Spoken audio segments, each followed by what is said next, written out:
Hello everybody, welcome back to Rob's Gaming Table. Today on the table, we're unboxing this bad boy. For Lord of the Rings, the card game? I don't know, never heard of it. Oh yeah, that's the game that I have like thousands of cards weighing down shelves in my closet that I haven't played in like 6 years.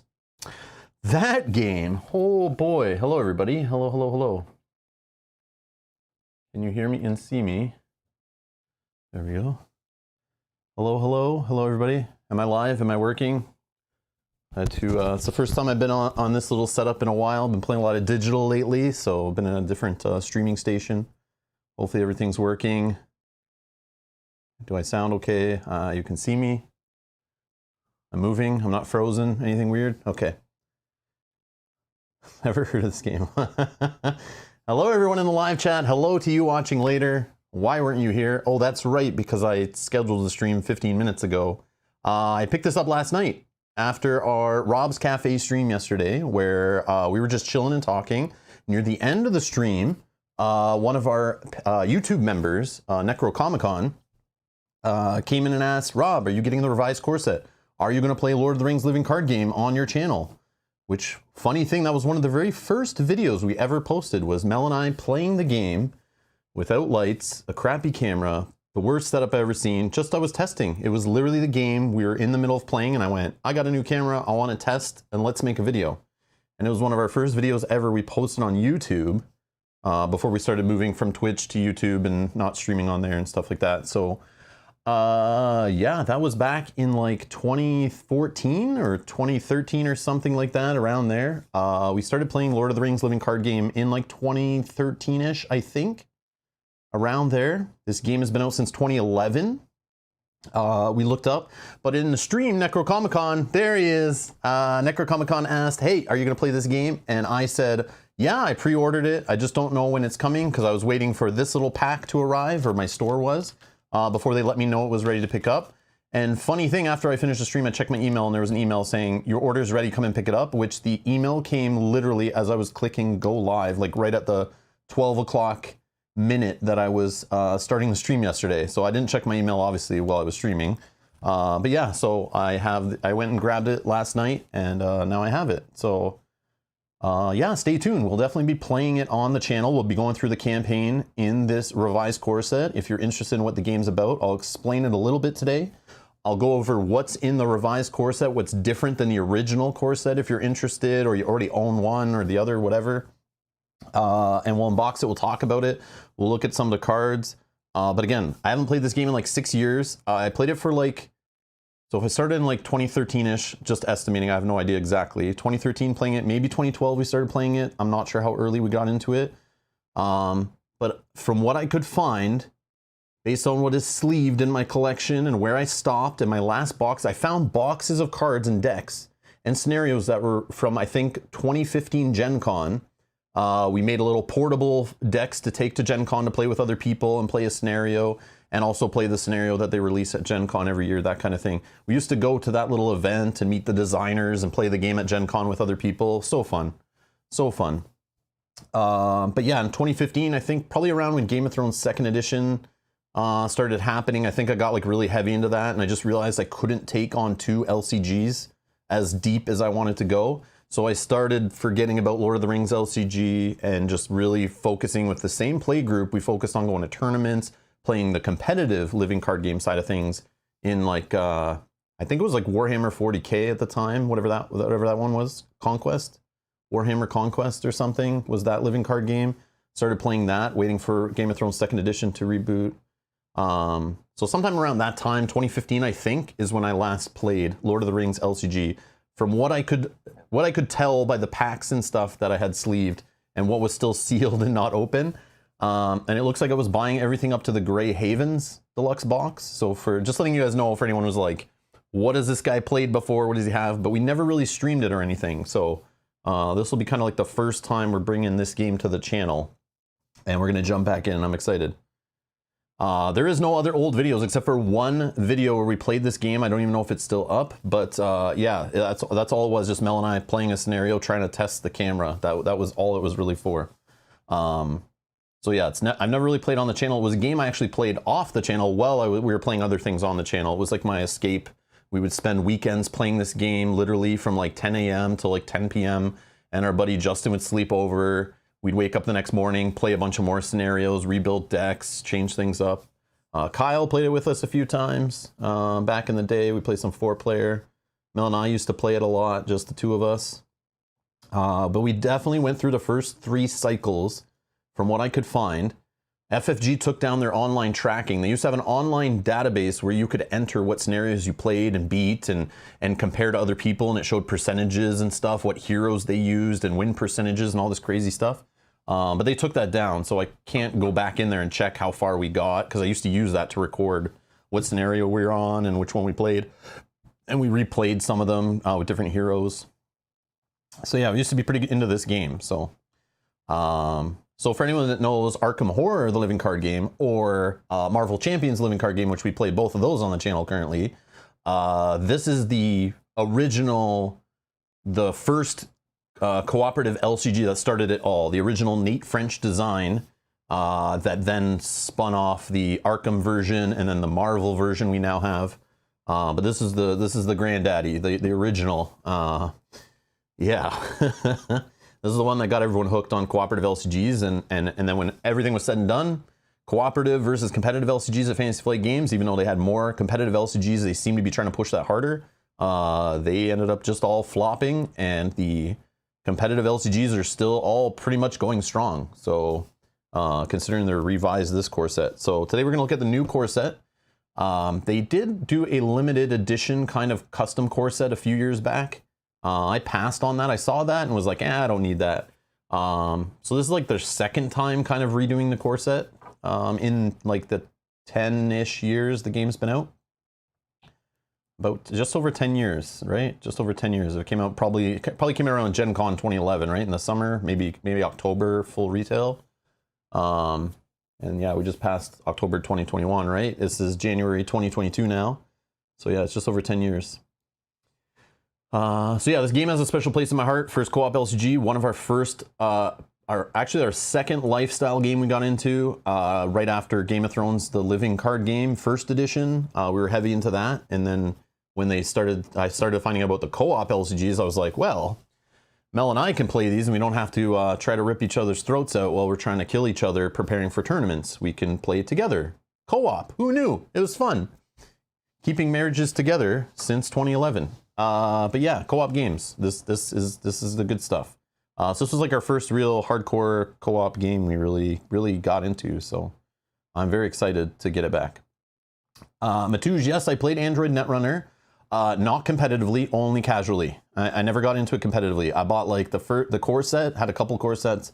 Probably bought through the first 2 cycles ish maybe. But again, I was just dabbling because Game of Thrones, the living card game, and Warhammer Conquest, when in between the reboot, those were my serious, like, go to tournaments, play competitively. And then I did the same thing for L5R when FFG got it, but only did that for like a year, maybe, not even, like 6 months. And then our play group, like, yeah, it really died fast, that game. But I've never gone to a tournament for Android Netrunner. But yes, I did play it in my living room. I played it at friends' houses, and I played it casually at LCG night at the local game store. But yeah, and Android Netrunner was awesome, but because my first love was Game of Thrones, the living card game, and I was playing at the tournament level, going to nationals, worlds, and all that stuff, I couldn't jump into Netrunner as much as it needed. And Netrunner was like its own world that you have to give like 99% of your game time to these like LCGs if you play them hardcore competitively. And I couldn't do that with 2 games. That's why I had to drop Lord of the Rings, because I couldn't even play a casual LCG and keep up with all that was going on in it, on top of a primary LCG with full-time job and child and all that stuff. So, but yeah, just over 10 years. Okay, yeah. So we're gonna unbox this live today. I don't have too much time. This is the problem. I've been working all morning trying to get the stream set up, and I thought it wasn't even gonna happen because I have a stream at 2 o'clock. We're playing Gloomhaven Digital with Kanji, so I can only stream for like an hour and a half, but that should be plenty of time to unbox a core set. So we should probably get into it, but it's just a chill, casual unboxing. We'll go into it, and I have some information again for those who want to know what's in it. I'll give you a quick slide or two on what the differences are, and then you can kind of like leave if you don't need to see all the cards and see the plastic open and all that stuff. But that's the plan today, is just open it up, see what's in it. We can even look at the little pack that came with the 2 scenarios in it that you can mix into the campaign. We can open this if we have time and take a look at what's in there quickly. But the plan is to play both of these products on the channel. I just don't know when. So I'll see. I got to relearn the game. I got to, and I want to read the new rule book that's in here. So I'll relearn the game, get things set up, build some decks, and then we can play. Mel and I will play through the campaign with the extra scenarios on the channel live. So if you're interested in watching us play through this game, 1, hit the like button on this video. 2, subscribe, and then hit the notification bell so you do not miss the upcoming streams. I don't have the stream scheduled yet or a playlist or anything, so there's no way to set reminders yet. But if you subscribe, it'll pop up in your YouTube subscription feed and you'll find your way back. And then I'll schedule a bunch of episodes and we'll put them in a playlist and all that stuff, and you can watch them later and whatever. But yeah, we're definitely going to play Lord of the Rings LCG. I've been dying to get this game back to the table for, if we stop playing in roughly 2015. And so let's say we played all of 2015, let's just say, so 2016, 17, 18, 19, 20, 21. So it's like 6 years, full 6 years at least, that I have not played this game. And every year I'm like, man, I want to bring it back to the channel. I have all the Saga boxes. I have a bunch of content from the cycles. And I've always been like, man, I want to play this on the channel again. I just don't know, like, do we just play a campaign? Do I try to track down more cards? And they recently announced starter decks. So you can grab starter pre-built decks to play. So that's another reason on top of this core set and it's kind of like inspired me a way to get it back to the channel. And it also motivates me because instead of a game that's declining and dying, because they released a revised core set, you know, they didn't do all that work to just sell it for a year and then never print it again. I'm assuming with the Amazon TV show coming up, plus the revised core set, plus Lord of the Rings is always just, you know, popular. People like it. It has its hardcore fans. I'm assuming this is a good time to make some content so new players can learn about the game, see if it's for them, watch us play it, watch us discuss it, and find out if it's for them or it's not. So there's a reason to do it now. Because before you could just go watch whatever old videos, but like I don't think many people are covering this game anymore, but the revised core set gives it a second chance, which is kind of cool. So I'm excited for it. All right. I don't know if the starter decks are any good. Does anyone know in the chat who plays the game currently? I haven't seen a list of the cards in the starter deck to even know. I don't know what cycles they're from. I don't know if they're meant to be weak and then you're supposed to buy cards to upgrade them. Because in Game of Thrones, the living card game, those starter decks sucked. They even had restricted cards in them because they were so slow to get those ready that you couldn't even play them on the tournament scene, some of them, because they got released with crappy cards, restricted cards. They weren't that great. Arkham Horror, they did it the other way where they actually made pretty solid decks with upgrade cards in them and everything so that you can play with them. They're pretty decent. So hopefully the starter decks for this game, they take the Arkham Horror kind of way of doing it and actually give the player a fighting chance in a lot of scenarios by giving them a solid deck with some good cards in it. Not give them weak cards that they can play the intro scenario and then they have to buy a bunch of other stuff to make the deck better. No, get out of here. Don't do that. So hopefully that's what they do. Oh, okay. They haven't released the list yet. Maybe they're still working on it. Maybe they just released the marketing material and they're still trying to like tweak and stuff. I'm also very curious. They are going to re-release. I went and read about it. They are going to re-release some of the cycles, the best of the cycles, in the new format with the player cards in one box, the campaign cards in another box, just like they are doing for Arkham Horror, the living card game. I just don't know which sets they're going to do. I hope they do the first few in order, like to kind of ramp up the complexity of the game slowly for new players. Hopefully they don't just go, yeah, we're going to release the last set, boom, and it's like super confusing and you're missing a bunch of the early cards. So I don't know what sets they're going to release. So hopefully those starter decks have cards in them that, I guess it wouldn't matter if they have cards in them that are from sets they're not re-releasing. That would be kind of interesting because it's a way to get those cards. But yeah, I'm very curious their approach to that, if they've even thought of that. But yeah. All right, let's unbox this thing. Let's talk about it. Okay, so this is the revised core set for Lord of the Rings, the card game. It's US $69.99 is the retail. I don't know what the retail is on the original box, but I actually do have. We can get an estimated price here off of boardgameoracle.com.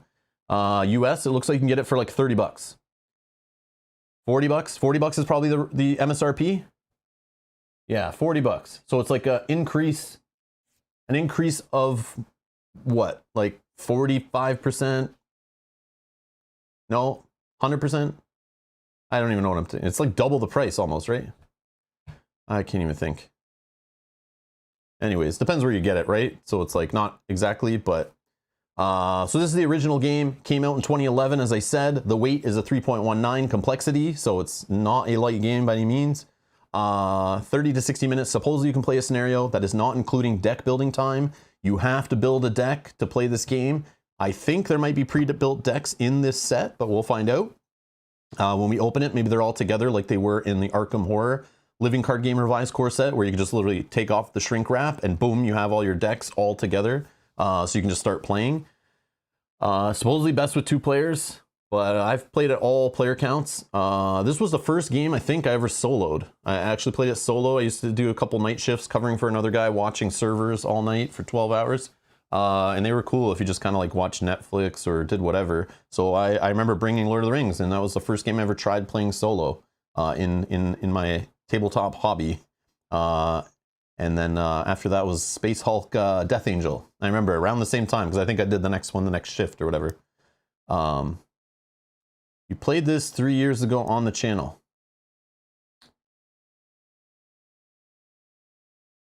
Oh, Brett, you're probably talking about the digital game, which is not the exact same. That's the other thing. I totally forgot about that. This game has a digital version that was kind of like a spiritual implementation on digital. It wasn't a one-for-one. They did a lot of Hearthstone kind of inspired things that aren't possible in a physical card game. And it didn't really resonate with fans, didn't do too well. The studio that was in charge of it got let go. They have a new studio in charge of it that's supposed to revamp the game. I haven't checked in on it in like a year. But there is a way to play this game digitally, officially from Asmodee Digital. You can go play it right now. I'm pretty sure they made it like free to play also. And then remember they brought it to Switch and stuff, Nintendo Switch, and you can play it on Steam and all this stuff. I don't know what the status is with that project, but I know they hired a new studio. They were going to make it more like the real card game, make it, you know, feel like that. But I don't know if they did or they're actually doing it. I don't know if that all fell apart or not. Does anyone in the live chat still play the digital game and has any update on what they're doing? I haven't been following at all. Totally forgot about that. But that's Brett. That's probably what you're thinking I played. I know. Watched you and Mel play on an LOTR map. Maybe you're thinking of Lord of the Rings, Journeys Middle Earth. I don't know. I don't think I played this game because the last decks that I found assembled, they were in boxes that I usually travel in a pack for Gen Con. They were in my Gen Con little travel card deck box bag thing. Yeah. Never played on paper one. Okay. I haven't played the digital in a while, but they did update stuff, says Kate. Okay. Yeah, I'll check that out again. If they're actually improving it and changing it, I'll give it a go too. That's another way to play it is digitally is fine. It was fun. I liked the digital version. Just nobody was really playing it and they were slow to like update it, and people didn't like it that it wasn't exactly the same as the card game they already were playing in physical form.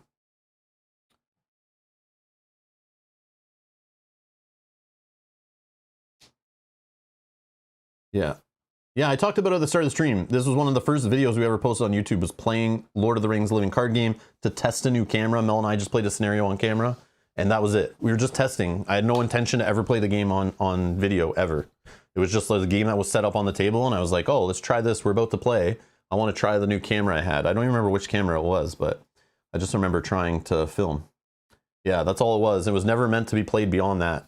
I don't know if I took it down or left it up or whatever, but yeah, it was one of our first videos, I'm pretty sure. Or at least the first video with one of the cameras we were using at the time. Last update was May 2021. Ooh, that doesn't sound good. For the digital game? Okay, interesting. Anyways, there's a digital game out there that you can go check out if you're interested to dabble with it, but it's not 100% the exact same game. It's got a lot in common. Uses the same art, same like gameplay structure.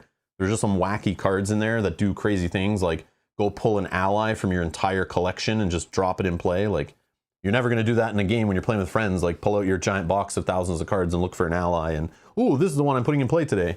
But yeah, there's crazy stuff like that in there. I accidentally pressed the upload button. Yeah. It was meant to be a private video. Damn it. But anyways, all right. So this is the game. But yeah, it's good at all player counts, but it's a great solo game. People like it solo because you can play true solo. You are playing as 3 heroes, but it's like, it's fine. You'll see. And then, yeah, I'll try it solo on the channel too. We can take a look at it solo for those who are interested. I know some people will ask, like, how does it play solo? And I'll be like, let me see. If I can remember back in 2013 when I played it solo, those 2 scenarios. Yeah, I don't remember.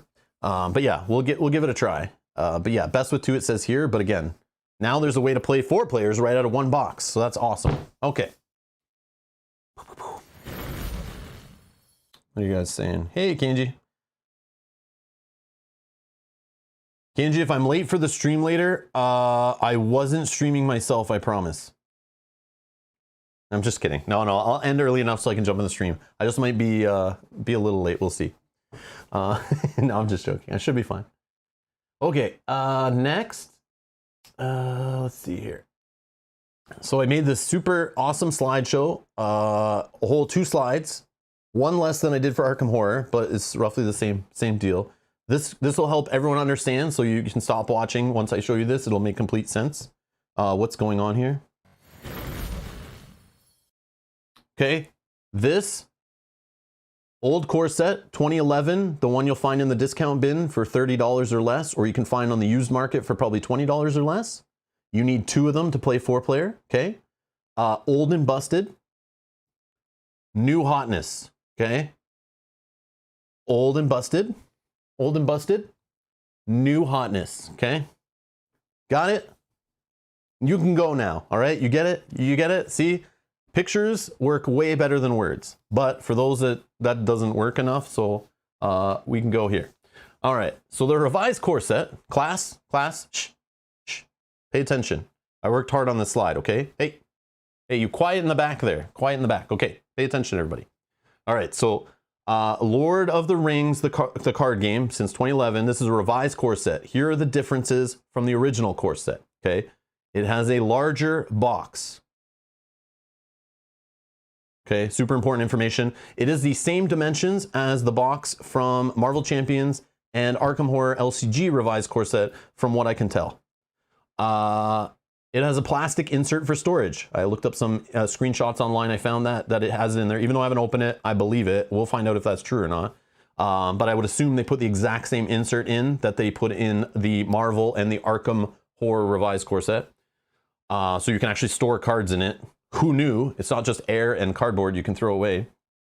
It has a larger and updated learn to play guide and rules reference books, similar to how they did in Arkham Horror the Living Card Game. They added some new sections. They reworked some graphical design from what I understand from looking at the PDF pictures and stuff online. Additional tokens. So they now have tokens for 3s and 5 denominations and stuff. So I think they give you less tokens. But they give you more 3s and 5s and stuff, so you can play with 4 players. They didn't need to add extra token sheets and stuff. It's a little more cleaner, obviously, than just piles of tokens. And yeah, I will look at the comparison of tokens. I have my little travel tokens here. Smaller tracking dials. We can compare the dials. I have the original dial here, one of them, and we can compare the other dial. We'll put it together. But from what we were talking about yesterday, according to the pictures I saw online, we talked about it on yesterday's stream, they look smaller. We'll find out for sure. But I'm pretty sure they're smaller. Enough cards for up to 4 players. As like I said, the original core set, you needed 2 copies to get enough cards to build for 4. It has a new campaign mode. This is the whole reason I bought the thing. But they are being super cool, saying you can do the print and play stuff. You can get the campaign rules, the campaign log, the boon cards, the burden cards, the campaign cards. They're all print to play. They'll be available online for anyone who does not want to buy this core set that already has all the cards. But me, I hate print and play stuff. I don't have a color printer. I have to then go pay extra to get the stuff printed, or I can go online and pay a service. I have to get it shipped. It costs all this money. The quality is never as good. I just rather have official stuff. So that's the main reason I bought this core set. Again, thank you everyone who supports us on Patreon and YouTube. If you're interested, click the join button. Thank you for helping me buy this core set and the expansion. So, and thanks for harassing me to play this on the channel. So then it was easy for me to just go buy it because you guys want to see it. So I appreciate that. And then there's 3 new types of cards that I just listed. There's campaign cards, boon cards, and burdens. Okay. This is what's different. Okay. There's no art changes from my understanding. I couldn't find anything in the article online. So art's all the same. Cards are all the same. There just might be different quantities of cards. But yeah, the new cards are added in. And there's enough for 4 players.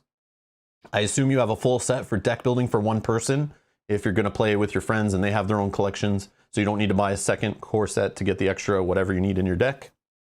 So you have a full play set. But this is all I know so far before unboxing it, based on some research. So let's get down to unboxing it. And Matouj, you need to go study. Get out of the chat. Go study. Just kidding. All right. Oh, D20 says there are keyword changes supposedly. When you get to Dane Ironfoot in the unboxing, it may have an extra keyword. I don't have the original cards beside me.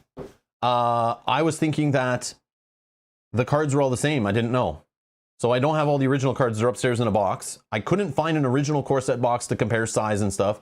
When I moved last, I took all 5 of my core set boxes or whatever they were, 4 or 5 or 6, and threw them all away and then put it all into like card storage boxes. I looked everywhere. I cannot find a single box. I thought I would have 1 box at least, that I would have some random dials and tokens in and stuff, but I could not find it. So I think I tossed it when I moved last. So anyways, you'll just have to Google other videos if you want to see what's in the original core set.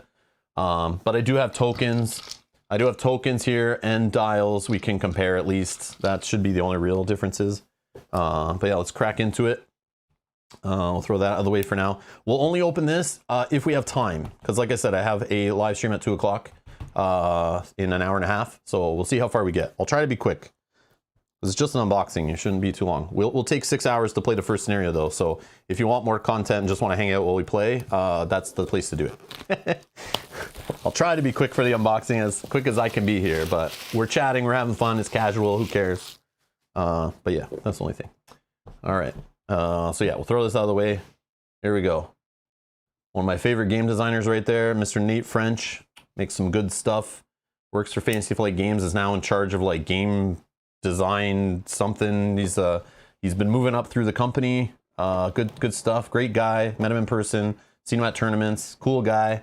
Let me film all the tournaments, the official tournaments at Fantasy Flight Games and at Gen Con and stuff. Always helpful, always awesome. Yeah, Nate French, cool dude, man. Cool dude. All right. We got a Learn to Play guide. And as you see, just like Arkham Horror, it is larger. Again, I should have grabbed the rule book, the original one. Damn it.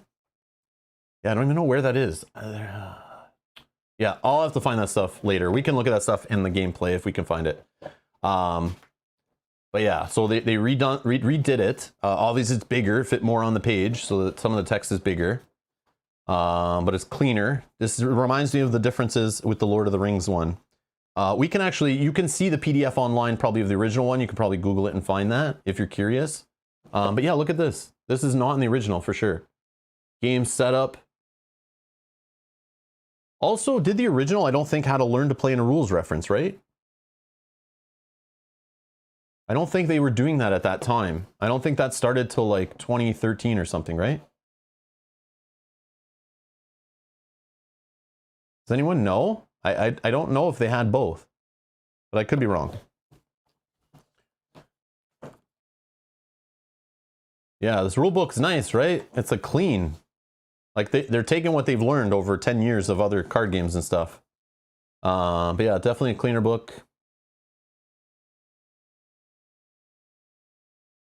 So yeah, I'll have to read through this, and then we'll schedule some streams and we can play it live. I'm sure this PDF will be available online too if you want to like use this one on your tablet or print it out or whatever if you have the original. and you'd rather use this for like relearning it or teaching other players or something, you know. Yeah, nice learn to play guide, get you right into playing it. It's a little long for a learn to play though. Like we're already 35-ish pages. I'm assuming this is your... Oh, I remember this. This is how they used to track it, and this was available on the website, right? And to get points to track. Oh, there's your campaign log. Fallen heroes, threat penalty, you got your notes. Scenarios completed. Hopefully I can print this out before we play, because I don't want to write in the book, right? We also have permission to photocopy. Let's see. Whoop, whoop, whoop. Players may photocopy this page for their own personal use. You're allowed to photocopy, but this page, you cannot photocopy. Don't photocopy this page. They'll get you. Okay? They're always watching. They're always watching. There's your little campaign setup. So the campaign rules are in here. That's why the rule book feels a little bigger. So yeah, you have your campaign mode. There's your write-up on the additional cards. So campaign cards. The campaign card is a card type that serves to place a scenario within a larger campaign. While setting up a scenario in campaign mode, place the campaign card for that scenario next to the quest deck and follow any additional setup instructions on the card. After defeating a scenario, follow any resolution instructions found on the back side of the campaign card, updating the campaign log accordingly. So that's how they're going to link the scenarios, which is totally new to this core set. And this is the key reason I'm excited to actually play with the core set, is there's a campaign mode. And again, we're going to add these in and make it even longer. And this, I think, comes with cards you need to have boons and stuff like that. But we'll figure it out. We'll figure it out. All right, boon cards. Boons are player cards and occasionally encounter cards that must be earned by playing through a scenario in campaign mode. These cards represent the beneficial consequences of player choices and outcomes throughout the course of a campaign. Players are not permitted to include these cards in a deck or game until after they are earned, unless a scenario directs them otherwise. So they had boons and burdens, I think, in the Saga expansions. Again, I never played through them. I have them all, and I was trying to get them all, and then we're going to do a big campaign playthrough on the channel. It just never happened yet, but I still want to do that. And then burdens are encounter cards and occasionally player cards that can be earned while playing through a scenario in campaign mode and are subsequently included in the encounter deck. Instead of an encounter set icon, burdens have a burden set icon used to identify which burden set they belong to. Because the burdens do not belong to an encounter set, they are not included in an encounter deck until the players are instructed to include them. And then we got some pictures down here. Campaign cards, boons, and burdens. So that is new. And again, if you don't want to buy this core set, they'll have these for print and play for free on their website. So anyone who owns the game already, the old and busted core set, you can get those there. Then we got a rules reference.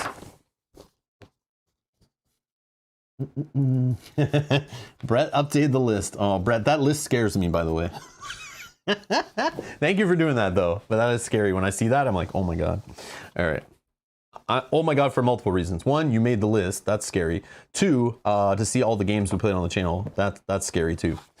And then to see that list and then compare it to all the games I own and how it's such a small fraction, that blows my mind, too. But anyways, thank you, Brett, for doing that, by the way. It is fascinating. All right, so here's the rules reference. Rules reference. Yeah, I don't know. This is kind of not going to be exciting, but just showing you. It's a standard rules reference stuff you'd see. I'm assuming it's using the latest and greatest rules reference. They didn't just cut and paste it in here. I don't have... I'm not going to compare it on this stream just for time's sake. We did in the Arkham Horror. We did find they actually updated stuff, which is cool. So I'm going to say that I'm sure the same team or whatever worked on this, probably updated it. So it's probably cleaner, has the rewordings, the updated stuff, all the stuff they learned over 10 years of playing the game with players and the feedback. Oh. There's the good old timing windows. Every game should have these. I love these little charts. They just help it visually understand when things can happen. Whether I follow them or remember them, that's a whole different story. That's my issue. But I like when at least a game includes stuff like this, just to help players understand. Especially when you get to play seriously, you know, and you're trying to play like 100% correctly. It's good to have that extra nerdy information in there. There's what's on the cards. Oh man, it's bringing back memories seeing some of these card pictures. Oh, another campaign log. And yes, you are allowed to photocopy this page, okay? You are allowed to photocopy. If anyone was worried, you can photocopy this one also, okay? But you can't photocopy this page, okay? Page number 30. You cannot photocopy this one. Like I said, don't try. I'll tell. I will tell. All right. Whoa! They have this game called Lord of the Rings Journeys in Middle-earth. I should play that game. Looks awesome. Oh, look, it comes with a free digital app. Oh, that's sick. Man, I should play this too. Awesome. Maybe I'll play it Tuesday. Whoa! They also have this game, Lord of the Rings Journeys in Middle-earth. Wow, this game looks awesome. Look, it comes with a free companion app. Wow, I should play this one also. Well, they do have a rules reference. Okay, they do have a quick reference on the back of the Learn to Play. I hate when they do advertisements on the back instead of another rules reference, especially in a box that's supposed to have 4 players. So that, you know, you can hand this to the players on the other side with their rules reference, and then the other players on this side can have a rules reference, but oh well. At least the other players know they need to buy this game. So there you go. Just in case you don't look at the back of the book, they're like, you know, we got you. All right. Oh, Kate, you're going to photocopy what you want? Oh, okay. What's your address again? I'm just joking. Just kidding. Okay, so let's look at some tokens. Let's get the plastic off it so it's not creating giant reflections and glare. Bam. Oh yeah, these dials are definitely going to be smaller. There's the wheels from the other dial. Look at, yeah, much bigger. Or much smaller, sorry. This is much bigger. These are smaller. I didn't realize this is the exact same design when I looked at the pictures yesterday. They're just like cleaner printing. It's definitely a better quality printing on here. It's like it has like a gloss finish. It has like the glossy finish on it that they put on some of their tokens. This one, either there used to be a gloss and we wore it off from playing so much, or it just doesn't have the gloss. But this one definitely has some kind of like varnishy gloss finish layer on it. You can feel it. So that's kind of cool. Definitely an improvement. All right, so let's pop one of these bad boys and put it together so we can really see the size. Okay, and we'll look through the other tokens in a sec. We got our little nubbies, little snaps that we can put it together with. Yeah. All right. So here's the question I always have is like, which direction do you put the? How do you go with the fat end? I want to hear in the chat. Do you put the fat? Or sorry, I should say the female end. Do you go from the front with the female end, or do you go from the back with the female end? I'm just curious. I always wonder that, and I don't know the official way. Like, which way are they designing it to go? I kind of put it through the front because it seems like it's like the cutout is rounded, and that's where the machine cut it. So I feel like it's easier to fit that in the front. But I don't know. Fat end goes in the front? Okay. Super important stuff. This is the serious scientific stuff. Wait a second. That's the wrong dial. There we go. If the number is upside down when you put this on, you have the dial in the wrong spot. Just so you know. That's another pro tip for you. Okay. And then we put the male end in the back. The male end goes in the back, and then you just snap it tight. And we'll see how tight this goes. Because sometimes these are really loose, these dials from various publishers. Sometimes they're loose, sometimes they're tight. I've seen them so tight they like rub off the printing. Okay. Oh, Yogi says if you do it in the back, it could cause issues. Totally makes sense. Totally makes sense. I've heard that before. Okay, so there's a dial put together. Okay. It is tight, but not too tight. It definitely is snug and stays in place. Let's see this one. Yep. This one's slightly looser. But again, this literally was made like 10 years ago, if not longer.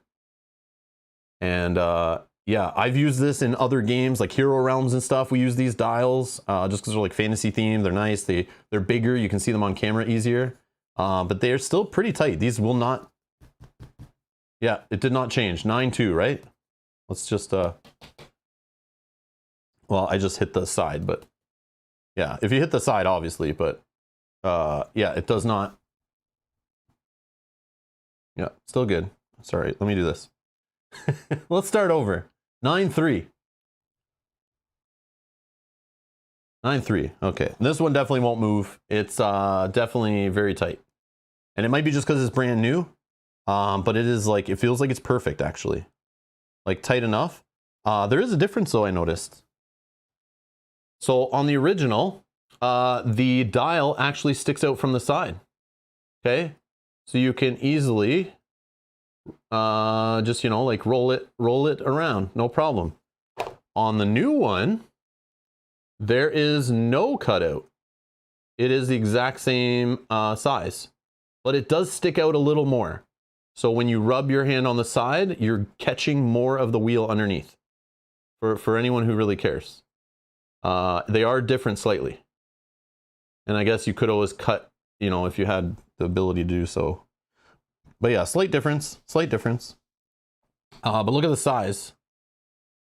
Oh, it's so cute. Look at the little baby dial. Oh, little baby. Yeah, there it is. It's like, what's that? 40, 60, 60%, 60% of the size maybe? I don't know. I'm not sure. I'm bad with my percentages today. Yeah, less of a table hog for sure. And it's cool, the number inside isn't too much smaller, right? Like, it's not the same reduction of the number inside, which is nice. So that's kind of good when I'm thinking on video and stuff to be able to see what the number is. It's not like that much smaller. Yeah, that's cool. There you go. There's the dials. Same art, just better quality printing on here, and it has the gloss. So yeah. Any questions?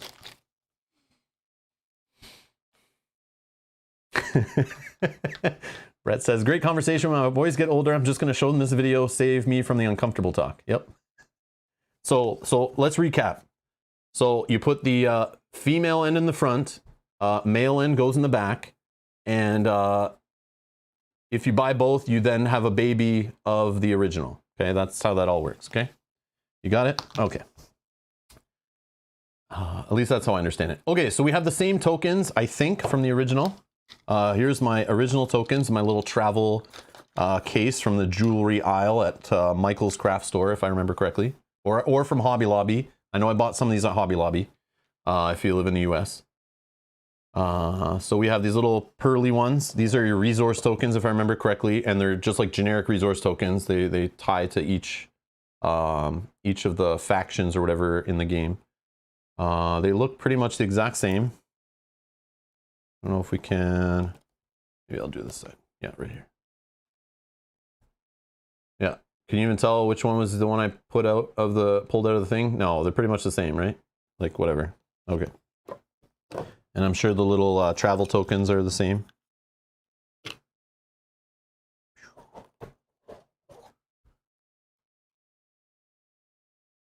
Yeah, pretty much the same.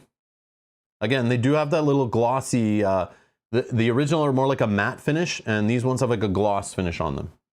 It's probably just protective coating from wearing down the art on them, which was known to happen in a lot of old Fantasy Flight Games products that you play a lot.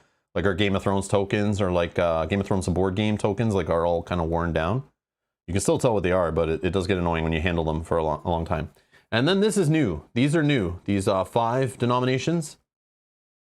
On both sides, 5 denominations. Okay. And then you get a sheet with 3s. 3s are new. I do not own any of those. Same first player marker, but I don't have the original one to know if this is the same size, but it feels like it is. Yeah, this feels like the same size, like so big. Like I don't know why they use this as a first player token, but it's like huge. But anyways, I didn't really use it ever. I don't think we ever really played with the first player token, but it is there. Okay. And then a third token sheet, just more 3s, 5s, and lots of tokens. Plenty of tokens to satisfy 4 players playing, not running out, I'm sure. And then look at this. What is it? Got a hybrid here. Okay, I don't think I've seen this, where they include cardboard and the plastic insert instead of like foam or something. And the cards don't slide around. That's interesting. So it's like a hybrid, right? Here's FFG's like air-filled design, you know? Okay. And then you get tons of cards. And we'll get to the cards. But yeah, look at the insert. This is the same that's in Arkham Horror. I like the color. I like the nice like tan or brown or whatever this is. Yeah, same kind of insert. Okay.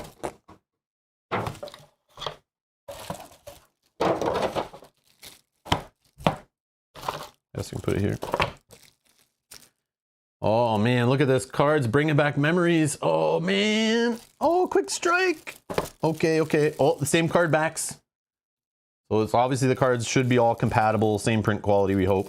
So if you already own original stuff, or you buy this and you start buying packs that are already out there and don't wait for the repackaging, redistribution model or whatever, you should be good. All right, let's have some fun. Let's look at some cards. Hold on. Hold on. Another scientific test must be done here.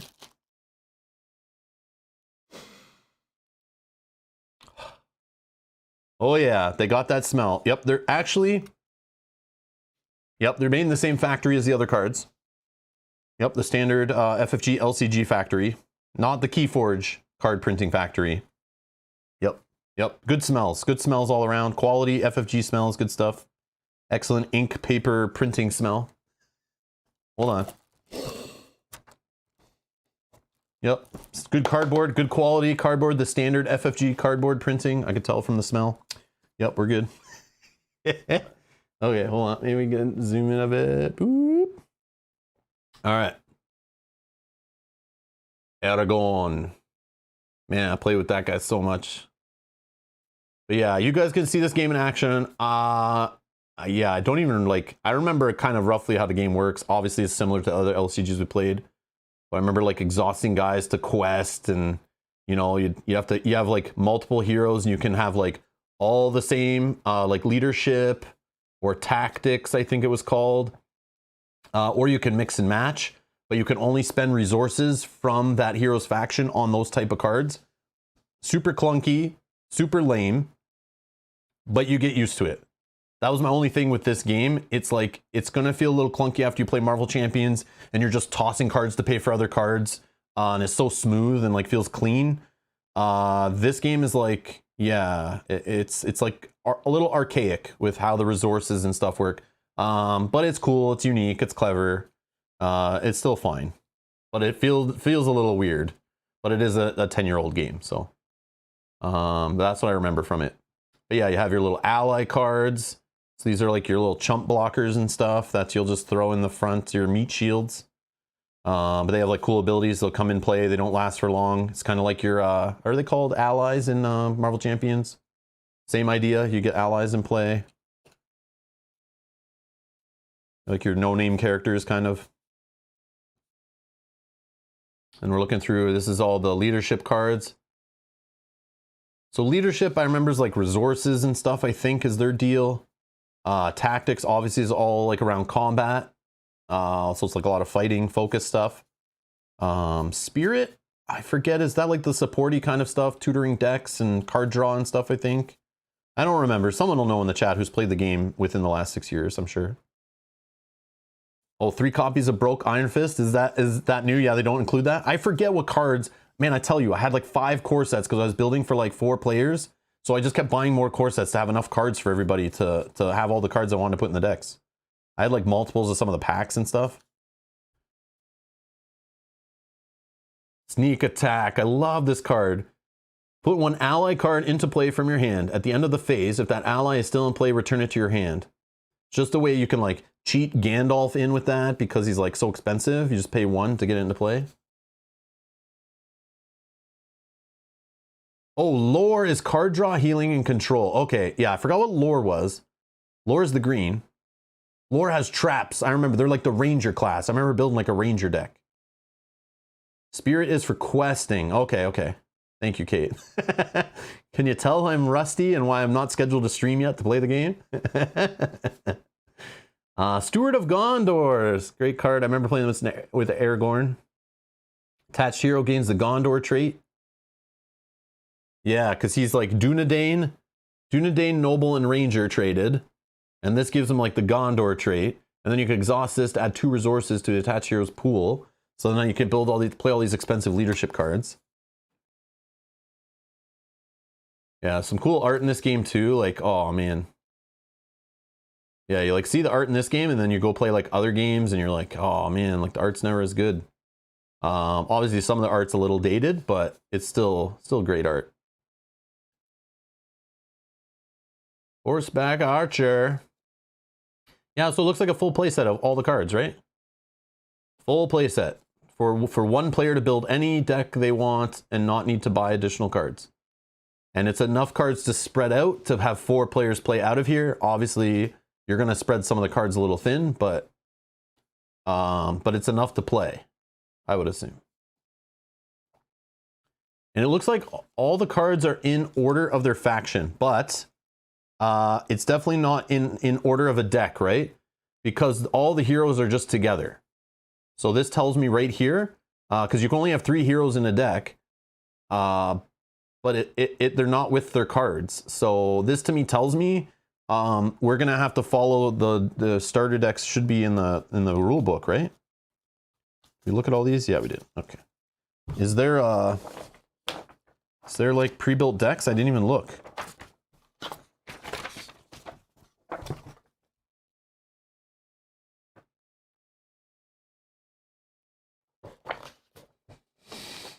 Yes, we can. Yeah.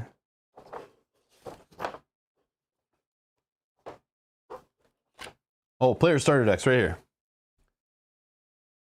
Creating decks and scenarios for the first game. When playing Lord of the Rings, the card game, for the first time, we recommend players use one of the core set's 4 starter decks and play the Passage Through Mirkwood scenario. To construct the decks for the first game, players gather cards described below. For future games, players may continue to play with these starter decks, or they may customize their own decks as described in the deck building section. So it looks like a leadership deck is grab the 3 leadership heroes, all copies of cards number 13 to 27, 2 top copies of card 73, which is probably Gandalf, right? Let's find card 73.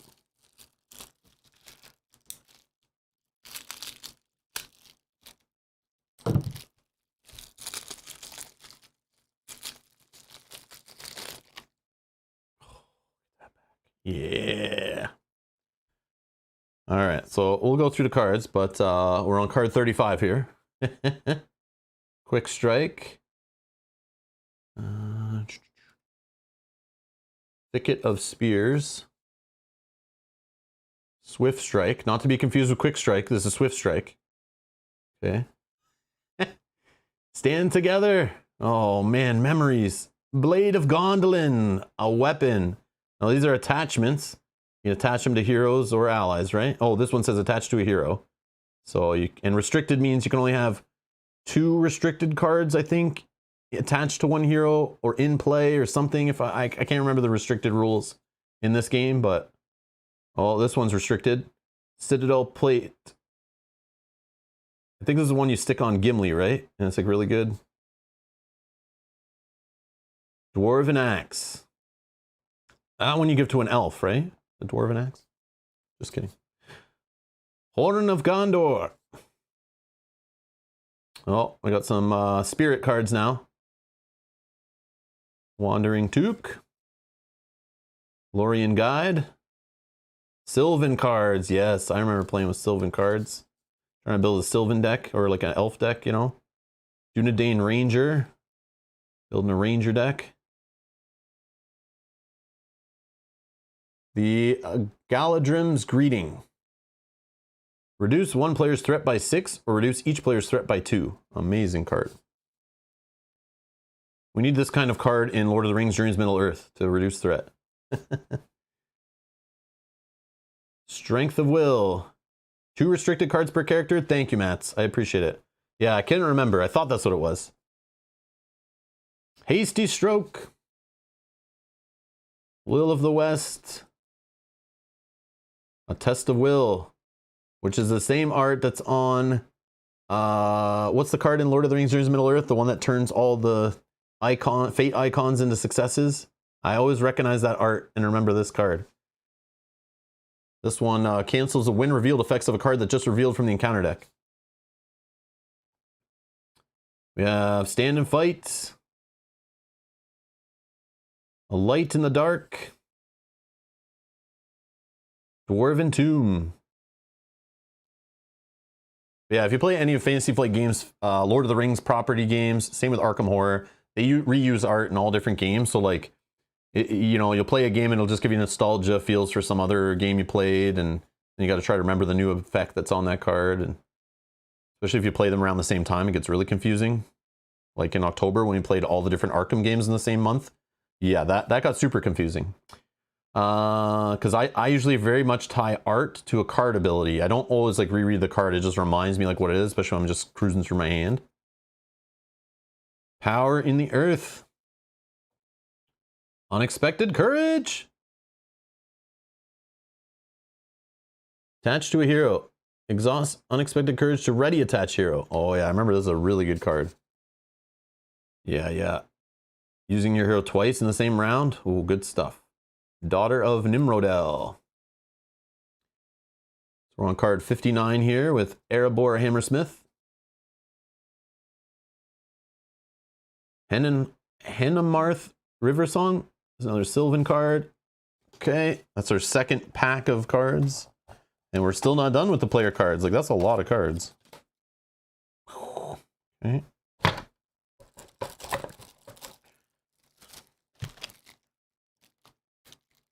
No new cards, boss. We haven't got to the new cards yet. I guess they saved them near the end, so they made it for unboxings. Unfortunately, the decks aren't completely together. You still have to assemble them, but that's fine. That's not a big deal. But I want to see card 73. I think it's Gandalf based on the instructions. We'll see. All right, we're in our third pack of cards here. Still going with the player cards. We got Miner of the Iron Hills, continuing with our Allure cards. And our allies got Gleowine. I don't know how to say that. Lore of Imladris. I remember this is all this stuff is using the license they have from the books and whatnot. So there'll be characters and things and places mentioned in here that you won't see in like the Lord of the Rings movie. I don't know the TV show where it's going to go and what it's going to do, but maybe it'll fill out some of this stuff for people who have never read any of the books.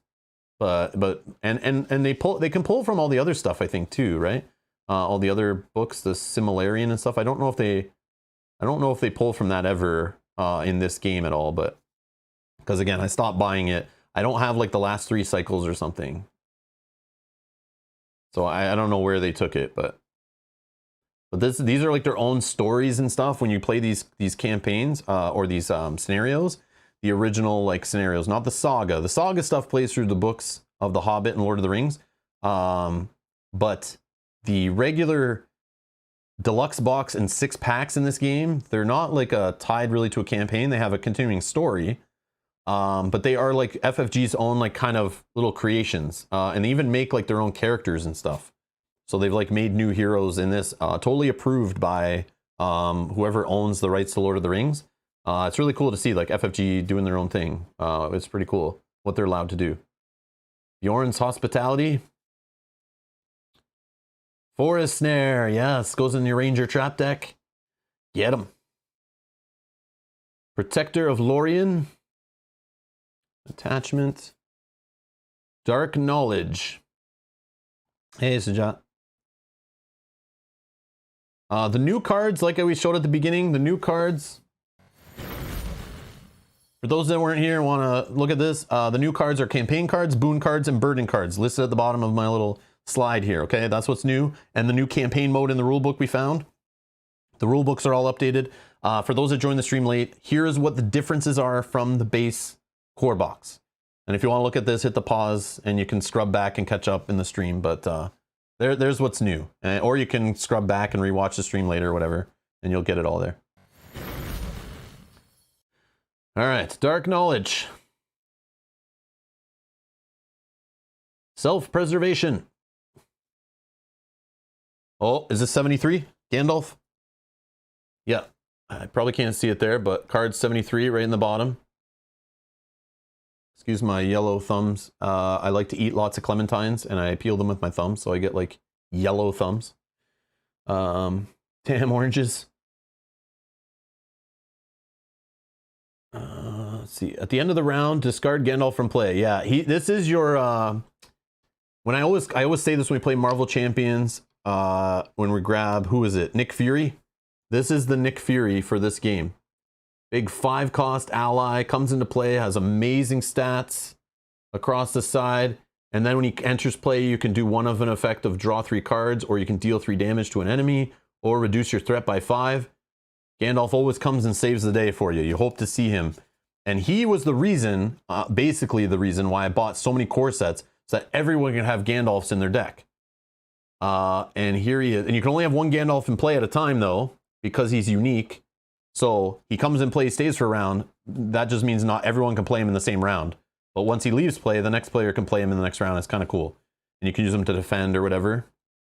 So you get 1, 2, 3, 4, 5, 6, 7, 8. So enough for 2 for everyone's deck. And that's what it said, I think, in the Learn to Play when we were looking at the starting deck rules. Yeah. So example, the Tactics deck. Grab these 3 heroes, all copies of these cards, and 2 copies of card 73. And the same thing here, different cards, 2 copies of 73. The lore deck, 2 copies of 73.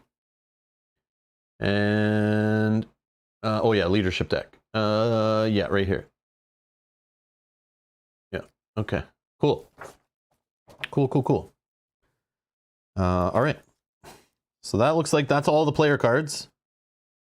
Okay, that's a lot of player cards. We can't even, oh yeah, we can, no, I don't want to jam them in there. I'll just throw them in here. Okay. Now what are these? Oh, we got our boon cards next. Everyone ready? We got new cards. Ready? We're finally, an hour into the stream, we're finally at new cards. All right, here we go. Mendor's Support. Only 1 copy of Mendor's Support can be played each round. Action. Mendor gets +2. I think that's a symbol for questing, right? I forget what they call that exactly.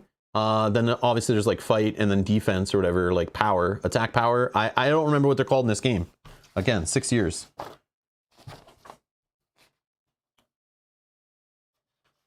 I'll learn it later. We'll play it on stream. I'll figure it out. Every game wants to call their stuff different. And trying to remember the lingo for every game is quite a challenge. Somebody questing, willpower. Oh, is it willpower? Yeah, willpower, right? Yeah, see, I knew it. Where is it? Come on, man. Here's our spheres of influence.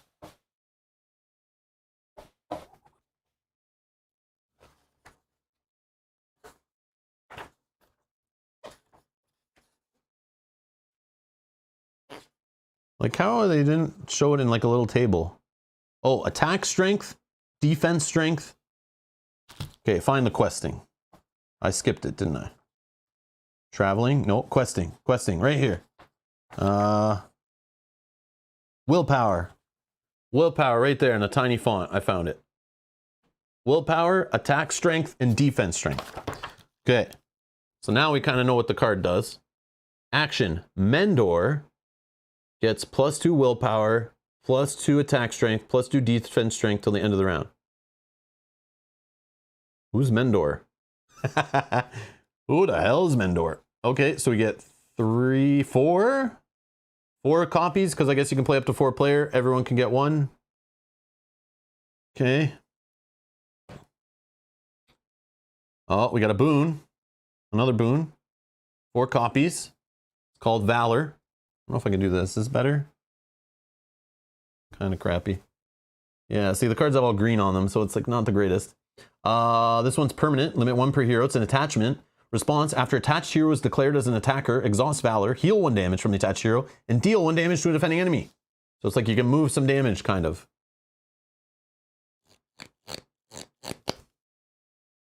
Cool beans. For those. Oh, we got 1 copy. 1 copy of Anointed by Faint. It's Got the art from the cover of the box. Kind of cool. And it says attached hero collects one additional resource during each resource phase. Oh boy. Of course, that's why they only give you one copy of those. Oh, and now we're on to, so that's your boons. And now we're on to encounter cards, which I don't really want to spoil at all. You will see them when we play the game. Yeah, so who cares? They're going to be the same if you've played it before. But those I don't really want to go through. Because sometimes it's fun to play a scenario for the first time and just have the treacheries destroy your face and make you want to return the game. And I'll leave that up to you guys. But you can see us play those if you're curious to see the cards in play. We'll play them as they come off the deck, and the enemies in play, we'll show you them then and stuff like that. But I don't want to go over each enemy one by one. And these are more location cards. These are all like, you know, scenario cards or whatever.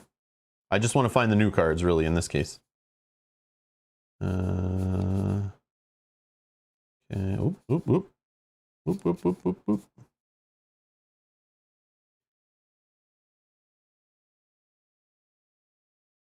Oh, another boon. Okay, we got another boon. This is Mendor, passage through. Oh, this is Mendor.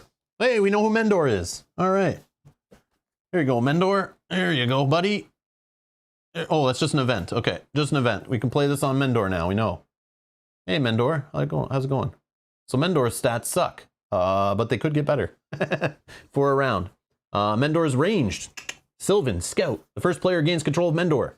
Response, after a quest is defeated, ready Mendor. Then each player draws one card. If Mendor leaves play, remove him from the game. Oh no! So he's a little buddy.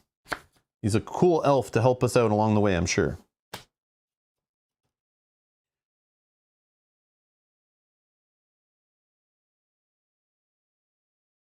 Oh, I found some burdens. Oh, okay.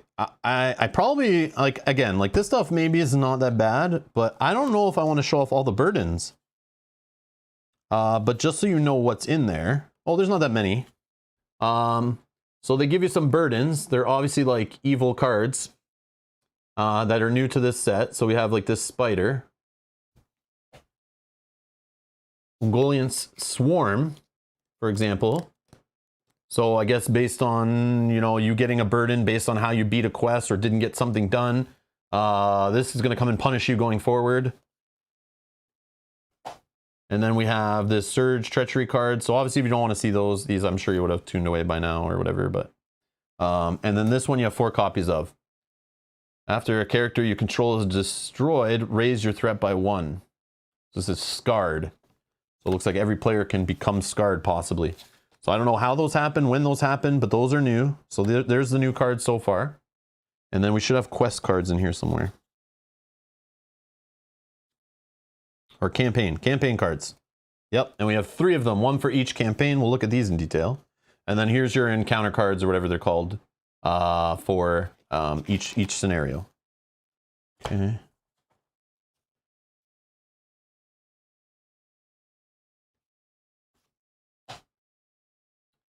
So we have Passage Through Mirkwood, Part 1. So you use these if you're playing campaign mode. Remember the original core set? They just gave you 3 scenarios, an easy luring scenario, decently medium difficulty scenario, and then a scenario that makes you feel like you need to buy more cards. Okay, the third one.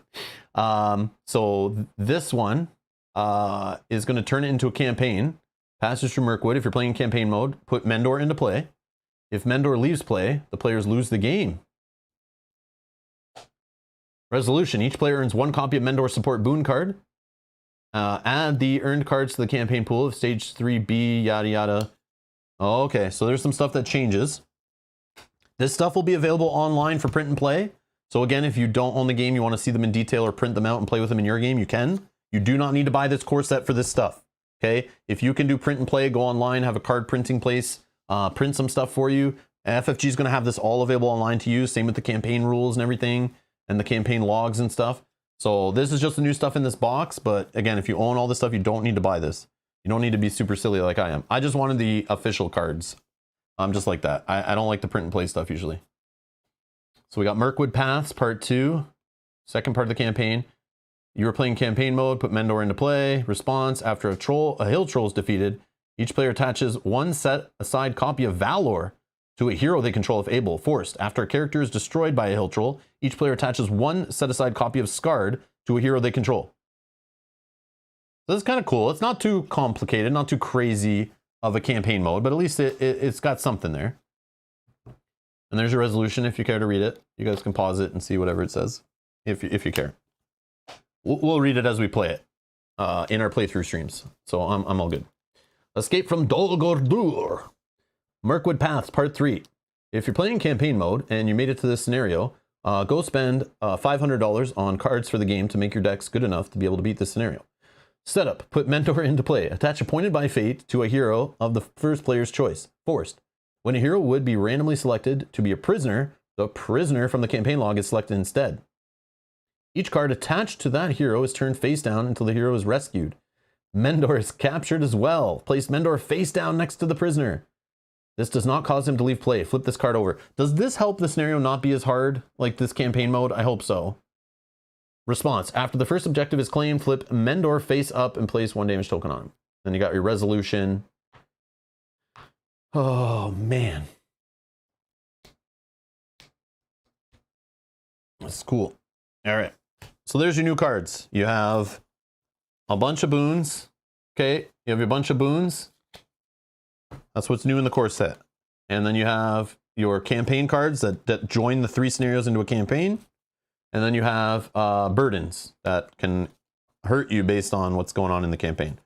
So these plus the rules for campaign mode, which are near the back, will all be available print and play online if you need them right here. Campaign mode, campaign log, Fellowship of Heroes, additional card types. We read through this already. This stream, we got the campaign pool, whatever that is. Campaign setup checklist, expert campaign mode, ending a campaign, your scoring is all here, okay? All this stuff will be available online if you already own this game, have a ton of core sets from the original printing, you're fine. But there is what's new. And how are we for time? Okay, I got like 15 minutes left. So before I have to go get ready for the next stream, you know, go to the makeup department and all that kind of stuff. AKA set up the other streaming area. All right. Yeah, it seems like campaign mode might be an escort mission. Again, I'll schedule live streams on the channel. We'll play through it 2-player, play through the whole campaign. But we'll also add in the 2 scenarios that are included in this pack, which we'll unbox this right now and take a quick look at it. This should have its own boon and burden cards and campaign cards to work with this campaign mode, is my understanding. And this got me super excited when they were doing this. So you can buy this and I think just add it to the original and then do the print and play too. But this was the stuff that was available, I think, in the limited core set they did. The collector's edition core set or something they had. Actually, let's read the back here. Let me just get it out of the box. So this is the Dark of Mirkwood scenario pack for anyone looking for it. This came out a few days in Canada after this arrived, which is weird that they didn't arrive together, but that's why I didn't get the core box soon enough, because I had it on the same order and was waiting.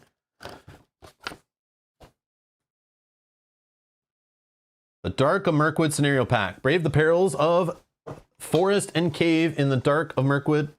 I don't know what's wrong with that camera. Dark of Mirkwood, an 82 card expansion for the Lord of the Rings, the card game, that features 2 previously released scenarios.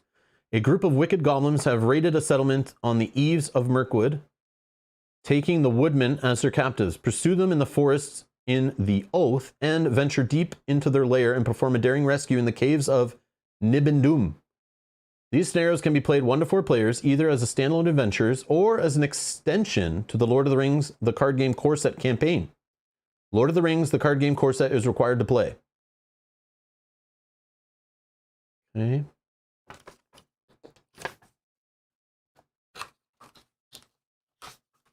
And then in the front flap is your little cute. Oh, look at the little cute rule book. Oh.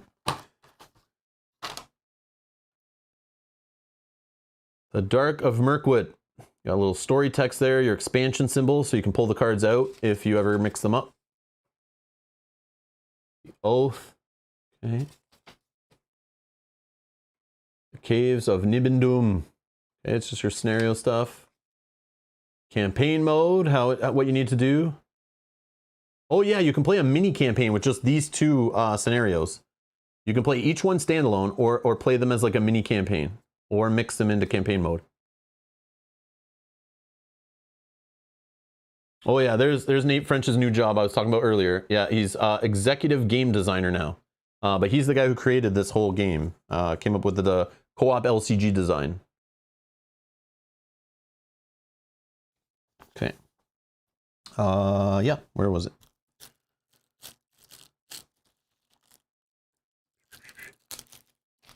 Hey, Cynthia. We'll snuck in.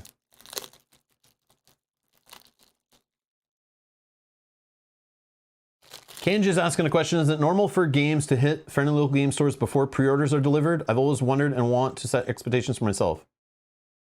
That I'm not sure. You mean pre-orders from Asmodee directly? I've seen it go, depending in the US, I've seen people get packs and products from Asmodee US like 2 weeks before some stores get them. But it also depends how quick your store is turning around. I know some stores get products in and then it takes them a couple days to get them out of off the skids and the cases and divvy them up and package them and send them to the people who ordered them or let them know their order's ready. Some stores are way faster than others at turning around a game arriving off a truck than others. So sometimes it's your store can be slower or faster. But again, it's all shipping different, right? It's just like it arrives at port and then they have stuff go directly to Asmodee and they have stuff go directly to distribution. Whoever's quicker to get it, I don't know where they're all located and stuff, but I feel like it's all over the place. But I don't know who does Asmodee's distribution now for sure, because they keep reworking that, so who knows. But you'll have to find out through experimentation. Especially during the shipping crisis, there's no guarantees on anything. Things used to arrive in Canada and be released the same day as in the US. That doesn't happen anymore. Like I've had Spreading War available to me for weeks now, and it just was announced today on Fantasy Flight Games, Asmodee North America. It now is releasing it today. So yeah, I just think it's the Wild West out there now. So nothing is certain. So just order it from wherever you get a good deal or has good shipping or you trust, has a good return policy. Just get it from that or support the store you play at or buy games at, you know. That's the way I look at it.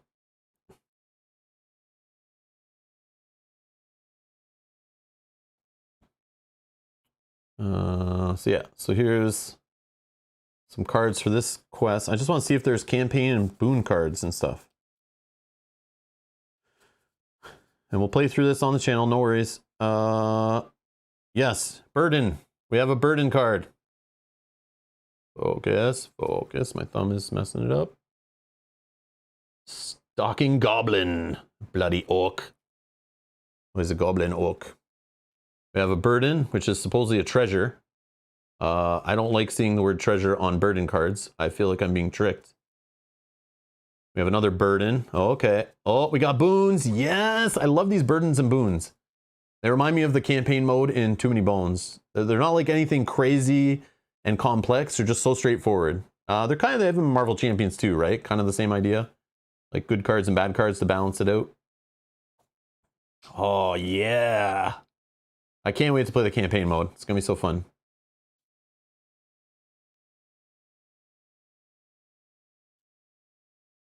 Oh, yeah. Here's your campaign cards. Oh, look at this little reference card. What is this? Why aren't these in the core set? What the hell are you doing, guys? What is this?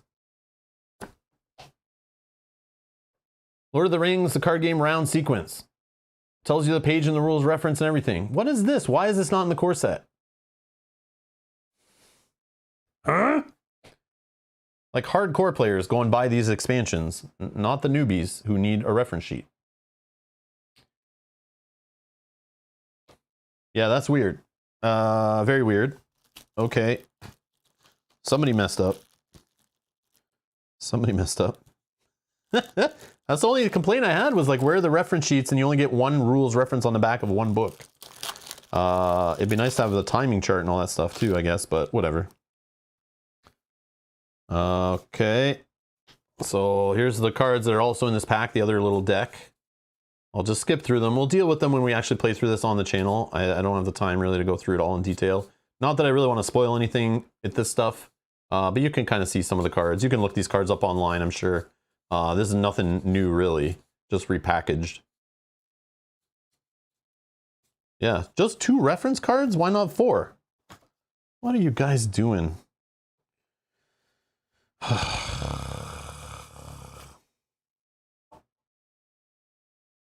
Yeah, must not have had room for the extra 2 pieces of paper. Okay, guys. Okay, good job.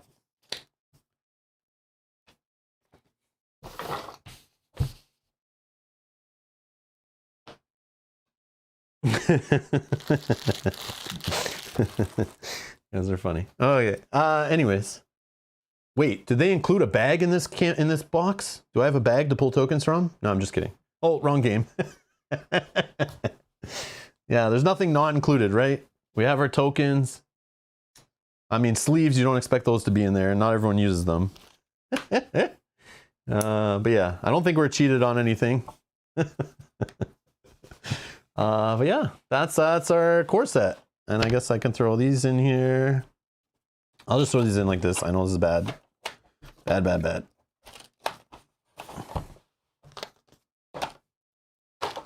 We got our tokens. I'll punch these out later. I gotta learn the game again. We'll play it. We'll organize it all up.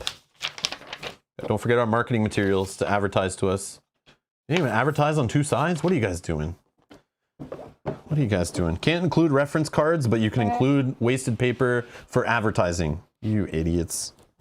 Idiots. You can tell the people that like decide what goes in a box and how much to spend on the box and all that stuff. They don't play the games, obviously. Or they have no say. Come on, man. Play test it with some new players, you know? Like, where's my reference cards in the core box in the year 2022 here? Come on, man. We're stepping backwards. Beautiful looking box, beautiful looking game. Cannot wait to play it on the channel. Again, subscribe, hit the notification bell. I'll pop up some live streams soon. Mel and I will play the campaign. 2-player. We're going to stick that extra pack in there. And we're going to play through it. Both things on the channel. Play through the whole campaign. Have a good time. Try to figure out the little starter decks and stuff. Eventually, they will release some new decks for those that aren't in the know. If you wait a little bit, I don't know when they're coming out. Let's see if we can get them up on the screen here. Where's my bag? Exactly. Where's my bag? And of course, they have a deck building website for this game. I see RingsDB mentioned there. I don't think that one still exists, does it? There's another one where they have like digital decks on there and they have physical decks on there for both games. I forget what that one was. Maybe it was RingsDB. I don't know if it works still. RingsDB.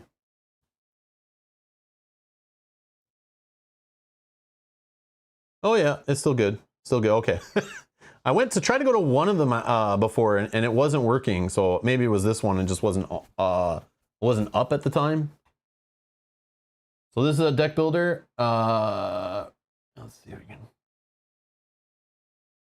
So this is a deck builder just like they have for all the other living card games. If you don't know how to build decks, you need to build decks unless you're just playing with the starter deck list. But if you're a little worried about building decks, like I'm not great at it. I love that people post decks on here. You can sort it by your collection, pick decks. If you're only playing the digital game, you can click digital on here and people are building decks in here for the digital game because you can collect a card pool on that. Different game, different cards, but it's all here. So yeah, definitely lots of stuff in here, lots of information. Use the same DB templating you'll see on other deck building websites for other games. Oh, they have a daily challenge. Play Fire in the Night using a deck with hero Elfhelm, and a minimum of 15 mount cards. Go. Get it done. Go. Daily challenge. But again, so recap, this is what was new. We went through all this in the video, looked at everything. If you're just joining late, You can go back, watch it in the stream, see I'll compare the dials, the tokens. We look through the cards, the box, the insert, the rule books, the rules reference, all the stuff that's new. There it is on the page for you. And in full summary, here's the technical differences, scientific differences between each core set. Old and busted, new hotness, okay? Just so you know, if you're ever not sure, you're standing in the game store or you're browsing Amazon, don't buy this one unless it's on a really good deal and you have a good way to print and play the campaign stuff. You can do that, or if you already own it. And if you don't have enough Gandalfs, just buy another one of these. If you don't want to do that, this is the one that's just released. It's available. You can get it $69.99. This one is, what was it, $29 or $39.99? So $40-ish US, $70-ish US. This supports 1 to 4 players. This supports 1 to 2 players. Okay, there you go. Hopefully that clears everything up. Any questions? Any questions? I wasn't looking at the chat very much. You guys are being super silly though. I was trying not to like bust out laughing. Because again, we have a time limit. I'm playing another stream with Kanji, Gloomhaven in 30 minutes. So I could only stream for so long. So we could only get so silly. That's why this time I only had 2 slides instead of 3. So just so you guys know. Just looking through the chat, see if anyone has anything that I missed, any questions, comments, wanted to know anything. Again, I haven't played the game in 6 years, but we will play through this on the channel. Stay tuned for live streams. I will put a playlist link in the video description if you're watching this later, once I have scheduled the streams and started the playlist. So you'll be able to find it. Should be, maybe I'll put it in the same playlist that I'll put this one in. So it should be right after it, just so you guys know. But yeah, so subscribe, stick around. We're going to play Lord of the Rings LCG. And my goal is to play through all the Saga expansion campaigns too at some point. That is my goal, to work to that. I don't know how much of the regular scenarios and deluxe boxes I'll play through on the channel. We'll see. It depends how much people are watching the channel, watching the games, watching the Lord of the Rings card game content. If for some reason the game's not really hitting and people don't really care, then we'll just like play the initial campaign and just stop. It's fine. But yeah, I would love to play through that Saga campaign on the channel. I've been wanting to do that for literally like 8 years. So yeah, so it'd be fun to do that. I think it'd be hilarious. And yeah. And you guys can play along too. We'll make some decisions together and that kind of stuff. Google Slides, screw PowerPoint. I mean, that's online now too, but yeah. Yeah, PowerPoint only took like 10 years to get with the internet and online and offline, all that kind of stuff, support. You know, get with the effing times. But yeah, Microsoft's a little slow. I used to work for them. They're just a little slow. But Google's always like trying the new stuff. Everything's in beta. Always trying the next thing. Yeah, it was cool. Google Docs, I could use it on any device. It all synced up. But trying to have your PowerPoint sync between multiple computers, yeah, good luck. Now I can do that. You can use online Office and all that stuff, but or just have like online syncing storage and that kind of stuff. Use Dropbox or, you know, any of that kind of stuff. But anyways, yeah.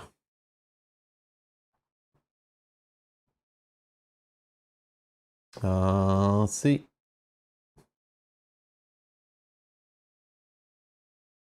Yogi says this game looks great. I just terrible for my storage. Yeah. Oh, I just tremble for my storage. Tremble for my storage. Yeah, Yogi, you think Arkham Horror has a lot of cards available? Yeah. Oh yeah, let me show you guys. Let me scare some of you out of even getting into this game. So if you were thinking of getting into this game and you've never gotten into a living card game before, a collectible card game, and where it's just constant release of content, or a game that's been out for years and you have to go catch up, and this game never had rotation or anything, like, you know, Magic, you can get in and ignore old cards because they're always rotating, or Pokemon and that kind of stuff. So there's cards that just become unplayable in the standard format. This, everything's cool. Everything you can play cooperatively, play with your friends, go to stores, go to events, go to Gen Con, go to, I don't know what they do at the FFG headquarters, but you can go play whatever and do whatever. There might be a restricted list, I don't know, but so yeah, so here you go. So you have the revised core set, okay? There's supposedly a limited collector's edition core set, but again, it's out of print. Who cares about that anymore? They're going to have these starter decks available soon. I don't know when. but these are pre-built decks. So if you just want to get these to play the original campaign that's included in the revised core set, you can get a dwarf deck or an elf deck or buy a deck for your friend. So if you want to build decks from the revised core set, you have enough cards for a single player to build from a full core set of cards, to build real decks, not just starter decks. Okay, then you buy one of these, or you have your friend buy like an elf deck if they want to play elves, or if they want to play the Riders of Rohan, or play the Defenders of Gondorian, play a defensive deck, deck focused around mounts, I'm sure, or something. The elf deck will be probably, I don't know, around like kind of ranged or traps or tracking and that kind of stuff. I don't know. And then the dwarves will all just be heavy hitting little tactics guys, I'm pretty sure.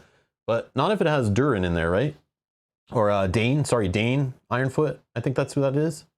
He was like leadership, I think, right? Been a long time. Anyways, you can buy one of these decks, fully built deck, give it to your friend, boom. Then they don't have to touch your collection and they can play with you. Or you can have a bunch of friends come over and play and just each hand them one of these starter decks. So I'll get these and eventually we'll look at them on the channel and check them out and stuff. Great for new players, I think. So you don't have to go track down card packs and stuff. But then they had deluxe expansions, okay? Each of these deluxe expansions came with like 2 or 3 scenarios in them, and they started off a new story arc, okay? And with each one, so these came out like every half a year, every year they would start a new one. I played through, where's the other one? Oh, sorry, this is not where it started. The core set was its original kicking off of a story arc, and then continued into the Shadows of Mirkwood cycle, right? And the Hunt for Golem was like the hardest pack to find. I remember it was always out of print. But you play through this cycle first. But again, they're going to repackage these cycles in a more affordable, friendly 2-box thing instead of finding a deluxe box in 6 packs. This is still the old FFG style. But I have played through this. We played through this before. Then there's the Darodelf cycle, which starts off with the Khazad-dûm expansion. So you would start off with this Khazad-dûm. If you want to play in order, you don't have to play in order. There's player cards sprinkled through all of them. But this is what you eventually build your pool. But I'm trying to scare you away from all the cards. If you want to own everything and you're a completionist, run away right now. Run, okay? Unless you're going to play this or have a dedicated group or you love to play this solo. But again, you can play this game digitally and get a feel for it, or just buy the core set, try it out. But this game has been going on for 10 years. There's tons of stuff. And they're going to re-release some of the best of expansions into like more, you know, condensed boxes or whatever. But Khazad-dûm, then there's Heirs of Numenor, Voice of Isengard, The Lost Realm. I have this stuff. And I stopped at the Grey Havens. And I don't think I have any packs from that cycle, but I don't have Sands of Harad. They came out with the Wilds of Rovanion, Shadows of the East. These are things I never purchased. I don't know if this stuff is in print and you can get it anymore. Obviously you can get it here, but no thanks. And then we have Saga expansions. So the Saga expansions were their own boxes that you play through. There's a bunch of scenarios in each box. And this is what I have all of these. We're going to play through these on the channel, hopefully, assuming people care about this game anymore and are going to watch us play it and join us live. But the Hobbit, 2 boxes, you can play through the whole Hobbit book. And it follows the story of the Hobbit. And then the Lord of the Rings, you basically play through, you know, the first book or first movie or whatever you want to say. And this is the Black Riders and the Road Darkens, the 2 green boxes. Give you like 6 scenarios or something. Then it gets crazy. There's standalone scenarios that can be injected in these things to add scenarios in between 2 specific scenarios. This game gets nuts. Then you have the second book, which is the Treason of Sauron, the Land of Shadow. And then the final book, the Flame of the West and the Mountain of Fire. Okay, these have boon cards, I'm pretty sure, campaign rules and all that stuff, campaign logs. But this is a full campaign, comes with player cards and everything to play. That you can go through. So this is its own side stuff that was released while they were releasing FFG's own story arcs. So this is like official, you know, following the canon. And then FFG came up with their own little story arcs that they were releasing for players to play through. But these things aren't campaigns. So there's no cards carried forward. Sometimes you got to rebuild your deck just to battle a scenario. And they're just a way to expand your card pool. Okay, so you have all those cycles of cards. Like, it's crazy. Like, where is it? Man, look at how much stuff there is. Standalone scenarios, okay? These they came out with at Gen Con and Fellowship events. These are standalone scenarios, but some of them can be worked into the campaign mode, like I said. But some of these are like epic. They're designed just to have all the hardcore players come to Gen Con and play them. Then they release them later in the year. So you can buy them and add them. I have a bunch of these. Super fun. These were like print on demand, so the quality was not that great. Looks like they're all out of print now. Hopefully some of these get reprinted and included in some of the repackaged stuff because they're really fun. There's some really fun ones in there. I don't know what these ones are. What's this? Custom scenario kit. What is this? I did not know about this, but supposedly this is in stock. You can build your own scenarios. I don't know what that is.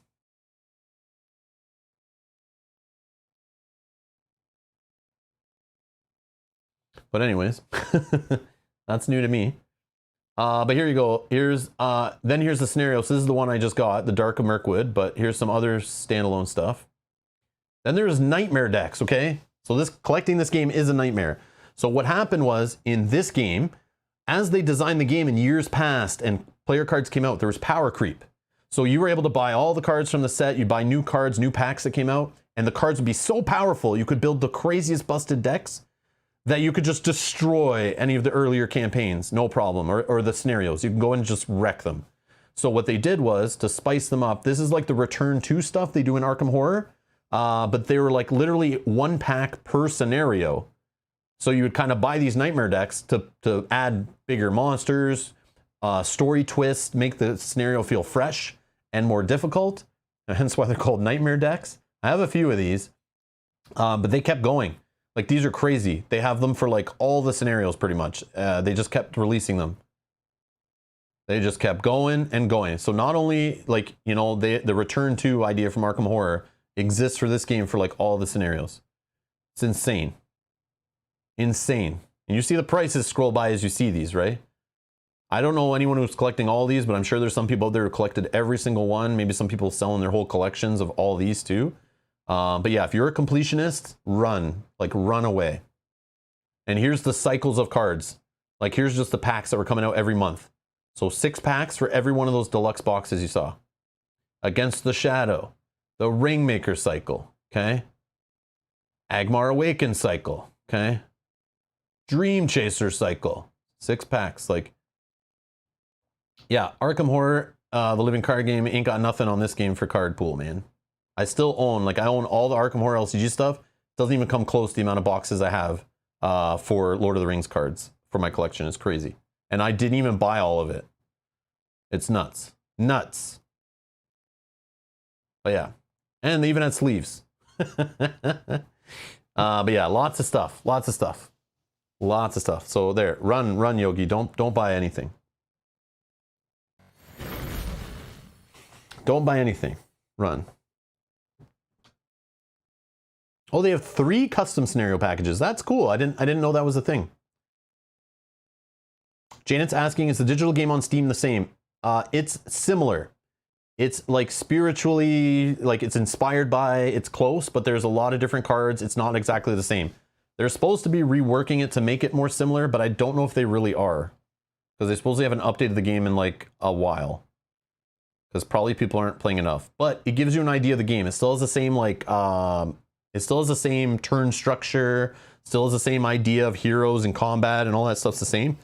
There's just like cards aren't the same from game to game. You still collect cards. Oh, there's 4 customs. Nice. There are, yeah, you can still build decks and everything in that game, collect cards, unlock cards, all that stuff. So yeah, you can try it out and get a feel for the game playing the digital game. People will tell you it's not the same. It's not exactly, it's horrible. They ruined the game. They destroyed it, whatever. It's still fun, still quality, still works. I played it on the channel. It was fine. They've been updating it. They hired a new studio to make the game better. But you can get a feel for the game on there if you don't want to buy the core set to try it out or anything like that. But again, it's different cards. So like you play Unexpected Courage card in that game or whatever, or Sneak Attack or something, it might be a completely different card in the physical game and do a completely different thing than it does, but it has the same art probably in the digital game. The digital game, they approached it like they wanted to make it like Hearthstone. So do things they could do in digital they couldn't do in physical, but then still pull the art assets. They worked with the designers of the original game, the physical game, and tried to make like something that was like half digital friendly and half tabletop friendly, but it just pissed off a bunch of people and nobody really played it too much. But I thought it was still fun. It's definitely still fun. And the setup and deck building is like, obviously can be quicker because you're not ripping through card decks and boxes and stuff. It's just all digital. And again, if you want to build some digital decks, they're on ringdb.com. You can just go here and you can click digital and you can see people's digital decks. And you can build decks on here and play with your collection and all that stuff. Okay, there's a whole digital side to the game and a physical side. Completely different card pools, okay? Just so you know. Just so you know. All right, I'm gonna get out of here. I gotta go set up for a 2 o'clock stream. So yeah, we'll be playing some Gloomhaven Digital. If you're interested in that, stick around. This stream, when it ends, should kick you to that one, or you can just, it's already on the channel. You can set a reminder, or we'll see you in that one. Anyways, thank you all for watching. Again, stay tuned, subscribe. More Lord of the Rings, the living card game, or the card game, or whatever they're calling it nowadays, is coming to the channel. We're gonna play through it. We'll play through the core campaign in campaign mode. The new campaign mode. We'll jam the Dark of Mirkwood 2 scenarios in there to make an epically sized 5 scenario campaign. And we'll play through that 2-player live on the channel. Maybe I'll try it solo, depending if people are interested in that too. We can play it through with some different heroes and run through it again solo. But again, if you like this content on the channel, share this video, hit the like button. You know, let's all take the nostalgia trip together back into Lord of the Rings, the card game. And for the new players, hopefully I can show you. And I'm coming to it like I haven't played in 6 years, so hopefully I can come to it from a newish player perspective and help you understand if the game is for you or it's not. So tune in for the first gameplay stream when I schedule it soon on the channel. Subscribe so you can find your way back. And you can join us in the play, ask questions. We'll be fully open with everything and we'll work through it. You guys can play together. You can help make decisions in the scenarios. And we'll see if the game is still holds up today, or if it's you know, a little rough around the edges and maybe not the best LCG to play these days. I don't know, but we'll find out. Anyways, thank you all for watching and we'll see you in the next stream. Bye-bye.